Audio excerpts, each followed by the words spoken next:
Aitah for accusing my mother of consciously allowing me to be abused. I 17M was molested by my babysitter F, somewhere in her 30s at the time, repetitively from 6 to 8 years old. She was a family friend.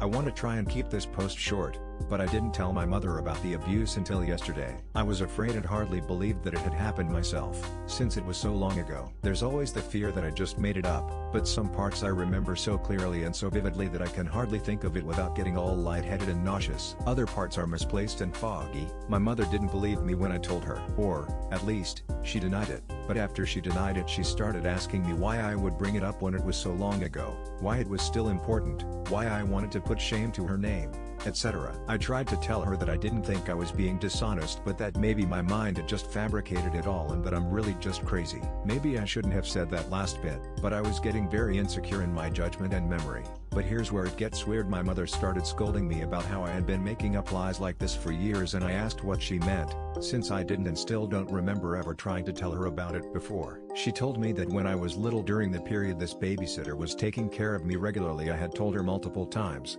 usually before bed, about how our babysitter made me feel yucky, and about secret games that she would ask me to play with her to help me grow up faster. This really struck me because that was something she would do with me to lead into the abuse. I asked her why she didn't listen to me if I was telling her about it as a little boy, why she wouldn't stop letting the babysitter take care of me or at least ask her about it. She told me that things like that don't happen to boys, to which I, obviously, said that it happens frequently. She didn't respond to that. I think she just didn't know what to say. She asked, again, why it still mattered after all these years. I told her that it still matters because it still hurts, and I still feel dirty, and I still feel sick. It all ended with me telling her that she must have known what was going on. She must have known what was going on because she asks why it still matters, recognizes that I had mentioned it before and not even I knew that, and recognizes that she chose not to do anything about it. I'm still in the house, the same house that it all happened in.